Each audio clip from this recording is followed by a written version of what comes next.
Hola Gripas. Aquí seguimos a vueltas con la carabina estadounidense M1. En este caso, ya sabéis, una reproducción de la marca Denix. Si os gustan nuestros vídeos de armas con historia, suscribiros y darle a la campanita para no perderos ninguna nueva publicación. Bueno, pues en nuestro anterior vídeo sobre la carabina se nos pasó por alto un detalle que menos mal que estuvisteis atentos al recordárnoslo, y es que entre los soldados estadounidenses durante la Segunda Guerra Mundial surgió la costumbre de colocar en la culata del arma una cartuchera portamuniciones con dos cargadores. La carabina era muy popular en patrullas por su comodidad y con este método no era necesario llevar siquiera el ceñidor.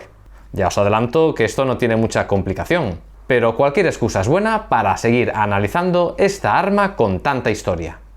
Obviamente esto se aplica a la versión de culata de madera, porque ya sabéis que la versión para paracaidistas cuenta con una culata metálica hueca, que bueno, es diferente, pero os traigo también esta réplica porque quisiera enseñaros la diferencia entre una correa original y las que traen de serie las Denix.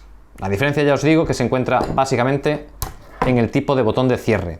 Una original viene con los botones Lift de DOT, mientras que las Denix vienen con este botón simplificado. Siguiendo con la correa, insisto, un elemento muy importante, pues la carabina fue ideada para llevarse cruzada a la espalda mientras se realizan otros trabajos.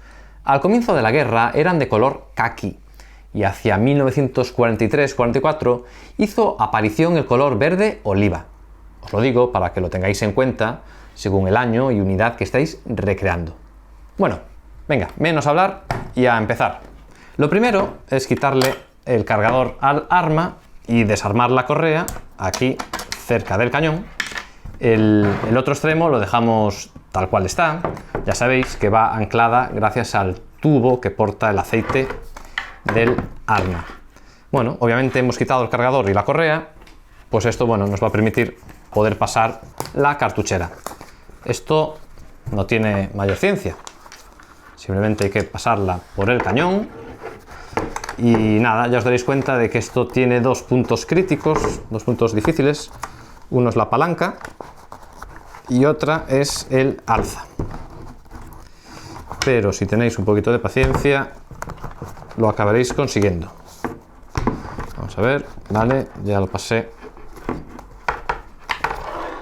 Ya está pasada aquí en la palanca.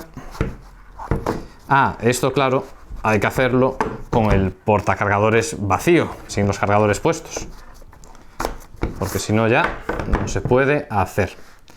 Y cuando lo llevamos por fin hasta el final, aquí hay un pequeño truco a tener en cuenta, y es que no sé si os fijasteis que la cartuchera por dentro cuenta con un botón que podría rayar la madera del arma.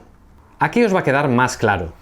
Este es un cinturón de pistola M1936 y, como os decía, los portacargadores de carabina por la parte de atrás, en la parte interna, cuentan con un botón que se enganchan a este botón presente en el cinturón.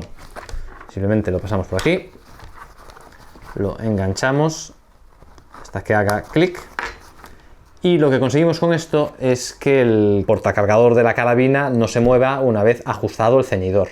Bueno, pues esto se soluciona fácilmente interponiendo algo entre la culata de madera y la cartuchera, como por ejemplo un pedazo de fieltro.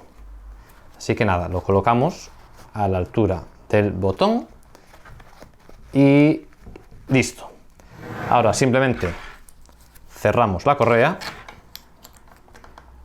y solo nos faltaría añadirle los dos cargadores.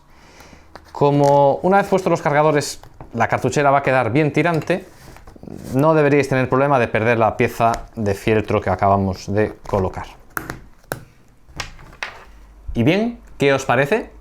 Este es un detalle que queda muy bien en recreación, pero que conviene consensuar con el resto de compañeros, porque si uno se pone a analizar fotografías de época, se dará cuenta de que no todos los soldados seguían esta práctica.